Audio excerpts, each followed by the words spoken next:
Hi, this is Caitlin Bates with the Department of Environment, Great Lakes and Energy, the Drinking Water and Environmental Health Division.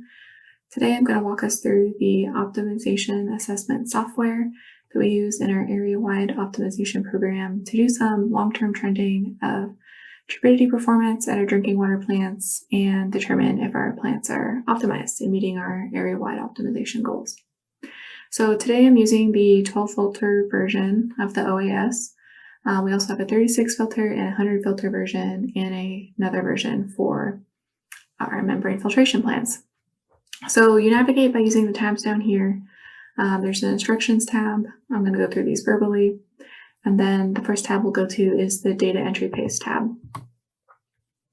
So here is where I would copy and paste a large data set, or I could even enter my daily values if I'm looking at my max turbidity values daily. But if I wanted to copy and paste here, I would right click and paste values. So with this 1, 2, 3 clipboard, that just helps it so that we aren't messing up any of the formatting in the software. And then over here is where I enter the date, and this will auto-populate the rest of the year. So I just put the start date of my data set. In this case, it's 1/1/2020, and then it populates the rest of the dates. This database can hold 366 days of data. So what I'm putting in here is the max daily turbidity value. So for raw, I have this column. I can track up to 4 said basins in this version of the OAS. And then here's my individual filter effluent turbidity columns and my combined filter effluent turbidity columns.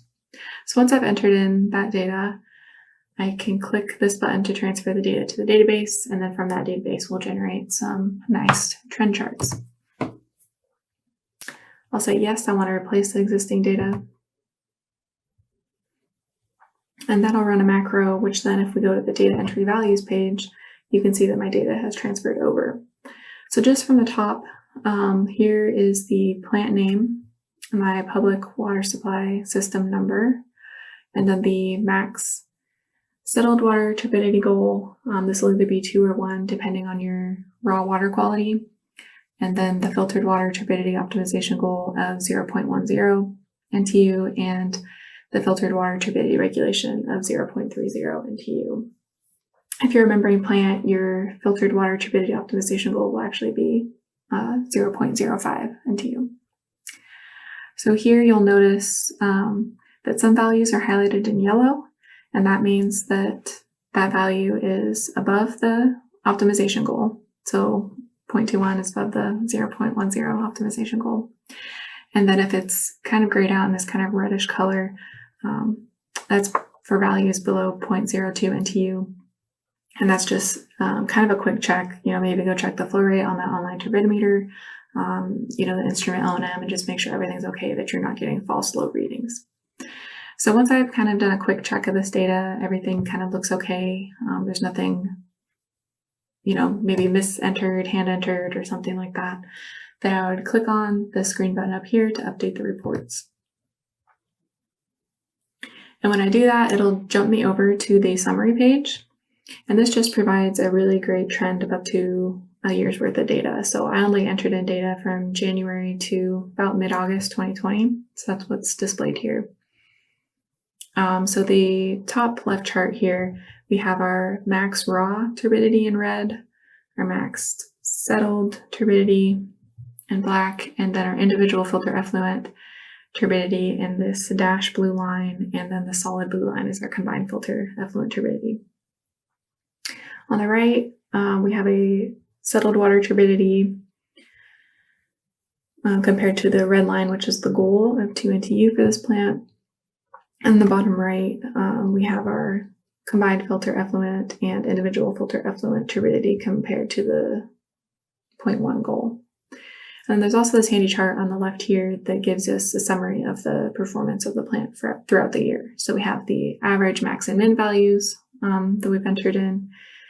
There's a correlation coefficient that if that's above 0.25, then maybe, your raw and settled turbidity, there might be a correlation in the treatment there. And then we have our 95th percentiles, which is what we use to determine whether or not a plan is optimized. And then we also translate that into how often are you meeting the optimization goal. So that's a percentage. So for the settled turbidity, this plant for this time period met the optimization goal 100% of the time. They met the max filtered turbidity goal 81% of the time, and the combined filter turbidity goal 83% of the time. So we wouldn't consider this plant optimized because we want these two values to be above 95% or more. And that max filtered turbidity, that's the max of all filters online for that day, is what it's pulling there. So there's some other kind of fun charts throughout this spreadsheet. So here is another way to look at the settled optimization trends and filtered water optimization trends. Up here is kind of a valuable one. If you had multiple sed basins, and here we have the individual filter effluent turbidity, I can look at the trend throughout the year for certain filters and see what their 95th percentiles are. So maybe here filter 1 seems to have a slightly less favorable performance for optimization. So maybe kind of indicate and catch some problems early. We have our log profile, which is just kind of a zoomed in version of that summary chart I showed you earlier. Similarly, the max sed, so this is the maximum sedimentation values out of, if I had multiple sed basins, this would chart the highest on that day. But if I go to sed sum, which stands for sedimentation summary, if I had multiple sedimentation basins, I would have an individual chart for each basin. Similar, here's the max individual filter effluent turbidity of all the filters that were online for that day. And then if I go to filter summaries 1 through 4, I can take a look at each filter when it was online. So, filter 1, we did say had some higher 95th percentiles. Maybe I'd investigate why some of these spikes were happening. Is that, during filter startup? Is filter breakthrough occurring at the end of a filter run? Kind of things like that is ways you can use this chart. And it has that for up to all 12 filters you'll see down here. There's also a spot to enter in some backwash data. So we have optimization goals for how long it takes your turbidity to lower below a certain level as you return it to service. And that's different if you have a max turbidity during a filter to waste period. You want to get it below a certain level before you bring that filter back online. Versus if you're just putting it back online because maybe you don't have filter to waste, there's a certain level you want to be under in a certain amount of time. So you can also enter in your backwash data here and do some trending on that. And there's a chart for that as well. It looks a little different. And then there's also long-term trending you can do for up to 3 years. So you could enter in a few years of data and then chart those as well for the settled and again the filtered. So the other OAS that I mentioned, the 3600 filter and the membrane filtration, are pretty similar. So hopefully this was helpful, and if you have any questions, feel free to reach out to the engineering unit staff or your surface water specialist engineer. Thank you.